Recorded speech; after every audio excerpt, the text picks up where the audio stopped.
Samajwadi party के नेता अबू आजमी और उसके उपरांत कांग्रेस पार्टी के नेता राशिद अल्वी और उदयराज जी के द्वारा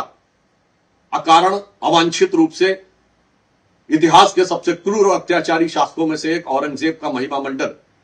संपूर्ण भारतीय समाज के लिए बहुत अपमान की बात है। और यह कांग्रेस पार्टी और इंडी गठबंधन की पुरानी फितरत है। इससे पूर्व भी इनके राज्यसभा सांसद इमरान प्रतापगढ़ी औरंगजेब की कब्र पर जाकर फातिया पढ़ चुके हैं। इससे बात बहुत साफ हो गई है कि यह अपने इरेडिकेशन ऑफ सनातन धर्म अर्थात हिंदू धर्म के समूल नाश के अभियान में किसी भी सीमा और किसी भी निम्नता तक जाने को तैयार है। इन बयानों से एक बात और साफ हो गई, जो बुलाने पर भी अयोध्या में श्री राम लला को प्रणाम करने नहीं गए, जो 66 करोड़ लोगों के स्नान करने के बाद भी प्रयाग के महाकुंभ में स्नान करने नहीं गए, वही आज भारत के ही नहीं दुनिया के इतिहास के सबसे क्रूर और अत्याचारी शासक औरंगजेब का गुणगान करने में लगे। यह दर्शाता है कि यह भारतीय संस्कृति, भारतीय परंपरा से कितनी नफरत और हिकारत करते हैं। मैं इंडी गठबंधन के लोगों से पूछना चाहता हूं कि आज 21वीं सदी में जब दुनिया आगे बढ़ने जा रही है, हम न्यूक्लियर एनर्जी मिशन के साथ 5G रोल आउट और AI की बातें कर रहे हैं, तो उस समय मध्य युग के क्रूर अत्याचारी शासक जिसने अपने परिवार के साथ भी इतनी निर्दयता का व्यवहार किया कि 3 सगे भाइयों की हत्या की, अपने बाप को जेल में रखा, उसका महिमा मंडन करके आप क्या हासिल करना चाहते हैं? मैं इंडी गठबंधन के लोगों से पूछना चाहता हूं, सिर्फ 3 पॉइंट सामने रखना चाहता हूं। जिस औरंगजेब के बारे में उसके शाही फरमानों का डिटेल लिखा हुआ है, मसीरे आलमगीरी, ट्रांसलेशन बाय यदुनाथ सरकार, पेज नंबर 80 से 100 के बीच में पढ़िए कि 6 अप्रैल 1669 को उसने आदेश किया कैसे भारत के इन मंदिरों को तोड़ दिया जाए, और फिर 2 सितंबर 69 को उसके आदेश का पालन किए का ऑर्डर अवेलेबल है। उसके बाद 1670 में किस ढंग से मूर्तियों को तोड़कर कहां किया जाए, फिर किस ढंग से उसने उदयपुर में मूर्तियों को तोड़ना, सारा विस्तार अवेलेबल है। ऐसे शासक का महिमा मंडन आज के समय में क्यों? और उससे अधिक दुख की बात यह है कि इस प्रकार का महिमा मंडन करके आप छत्रपति शिवाजी महाराज की परंपरा और छत्रपति संभाजी महाराज के बलिदान का इतना क्रूरतापूर्ण मजाक उड़ाने का प्रयास नहीं कर रहे हैं, जिनके लिए छत्रपति शिवाजी महाराज के राजकवि भूषण ने औरंगजेब के अत्याचार से दुखी होकर लिखा था कि कुंभकर्ण असुर अवतारी औरंगजेब काशी और प्रयाग में दुहाई फेरी रब की, तोड़े देव देवालय शहर मोहल्ले के रे, लाखों मुसलमान किए माला तोड़ी सब की, और काशी करबला होती, मथुरा मदीना होती, शिवाजी ना होते तो सुन्नत होती सबकी। पूछ रहा हूं, ये उसका अपमान है कि नहीं? तीसरी बात मैं पूछना चाहता हूं कि जिसने अपने सगे 3 भाइयों शुजा, मुराद और दारा का कत्ल किया, जिसने अपने सगे बड़े भाई दारा शिकोह का सर काटकर थाली में सजाकर जेल में बंद अपने बाप शाहजहां के पास भेजा, जिसने अपने बाप को जेल में बूंद बूंद पानी के लिए तरसाया। मैं तीसरा पॉइंट कोट कर रहा हूं और मैं जवाब चाहता हूं इंडी गठबंधन वालों से कि जब शाहजहां को पानी एक्स्ट्रा देने से मना कर दिया था औरंगजेब ने, तो दुखी होकर शाहजहां ने फारसी में एक शेर लिखा था, ए पिसर तू अजम मुसलमानी, ए पितरे जिंदा आप तरसानी। अर्थात तू अजम मुसलमान है जो जिंदा बाप को पानी के लिए तरसा रहा है। आफरीन बाप हिंदुआन सदबार, ए देहिंद पिदरा मुर्दवान दायम आग। अर्थात तू जिंदा बाप को पानी के लिए तरसा रहा, तुझसे अच्छे तो ये काफिर हिंदू हैं जो पितृपक्ष में अपने मरे हुए पूर्वजों को भी पानी देते हैं। जिसके बाप ने उसके लिए लिखा, जिसके भाइयों के साथ ये हुआ, जिसने अपनी प्रजा के साथ ये किया, जिसने देश के साथ ये किया, अगर इसके बाद भी कोई इन लोगों को महिमा मंडन करना चाहता है, जिसने सिख गुरुओं के ऊपर क्या क्या अत्याचार नहीं किए, उन मुगलों का महिमा मंडन,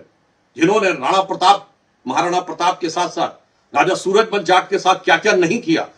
उसका महिमा मंडन यदि 21वीं सदी में कोई करना चाहता है और उसे लगता है कि चंद कट्टरपंथी वोटों की सियासत का बाजार उससे गर्म हो जाएगा, तो मुझे लगता है कि उसके वोट बैंक का या दीवानापन, सनकीपन नहीं बल्कि पागलपन की तरफ जा रहा है। यह मैं बात बड़े दुख और कष्ट के साथ कह रहा हूं कि मुगलों को महान बनाने की गला काट प्रतिस्पर्धा में यह तथाकथित सेकुलर दल एक से बड़ा दूसरे से बड़ा अपने को मुगलों का बड़ा हाकिम बताने के लिए, यानी अपने को दूसरे से बड़ा मुगले आजम बनाने के लिए यह पगले आजम बनने की तरफ जा रहे हैं। बिल्कुल साफ है कि कांग्रेस पार्टी आज के समय में, मैं उनसे एक सवाल और पूछना चाहता हूं, आज के भारत का रिलेवेंस क्या है? समाजवादी पार्टी और कांग्रेस से मैं पूछना चाहता हूं कि वह औरंगजेब जिसकी वंश परंपरा बाबर से शुरू होती है, जिसकी मां मंगोल और बाप उज्बेक था, आज की डेट में भारत से उसका क्या संबंध है और क्यों नफरत के बीज आप यहां बोना चाह रहे हैं? और इससे साफ हो गया कि कांग्रेस पार्टी और इंडी गठबंधन के लोग, जिन्होंने वैश्विक स्तर पर डिसमेंटलिंग ग्लोबल हिंदुत्व और भारत में इरेडिकेशन ऑफ सनातन धर्म और हिंदू धर्म को HIV, कोरोना वायरस जैसे शब्द कहे, जो शायद औरंगजेब ने भी अपने जमाने में नहीं कहे होंगे, उससे बड़ा अपने को हिंदू विरोधी साबित करने की गला काट प्रतिस्पर्धा में लगे। कर्नाटक की कांग्रेस सरकार को लेकर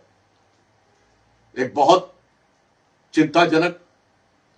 और शर्मनाक परिस्थिति सामने आई है, जब कर्नाटक राज्य के कॉन्ट्रैक्टर एसोसिएशन की तरफ से यह कहा गया है कि सरकार में इतना भीषण भ्रष्टाचार हो रहा है जो उन्होंने पूर्व में कभी नहीं देखा। मैं कांग्रेस पार्टी से पूछना चाहता हूं कि आप कर्नाटक में आने के बाद अपने वायदों को तो पूरा नहीं कर पाए। आपने कर्नाटक में आने के बाद अपने तथाकथित वायदों के लिए दलित समाज को आवंटित योजनाओं में से पैसा निकाला और अब भ्रष्टाचार में आकंठ डूबते हुए नजर आ रहे हैं। यह कॉन्ट्रैक्टर्स एसोसिएशन की बातें इसका प्रमाण है। दूसरा,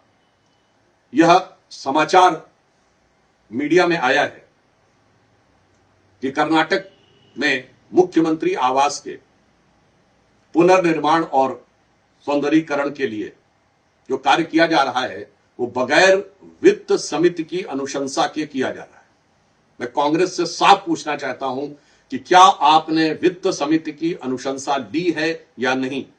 क्या आपने इसके लिए फाइनेंशियल प्रोसीजर पूरा किया है या नहीं? यदि हां तो उन्हें साफ करना चाहिए, यदि नहीं तो कहीं ऐसा तो नहीं कि दिल्ली में जो आपके पुराने साझीदार थे उन्हीं से प्रेरणा लेकर आप नियम कानून को ताक में रखकर कहीं शीश महल वाला प्रयोग दोबारा करने का प्रयास तो नहीं कर रहे। अतः मेरा कांग्रेस से साफ मानना है कि उन्होंने पुनर्निर्माण उनका अधिकार है, जो वो चाहे वो कर सकते हैं। इसमें ड्यू लीगल प्रोसीजर पूरा किया है या नहीं है उनको आकर साफ करना चाहिए, अन्यथा यह प्रथम दृष्टया भ्रष्टाचार का मामला प्रतीत होता है।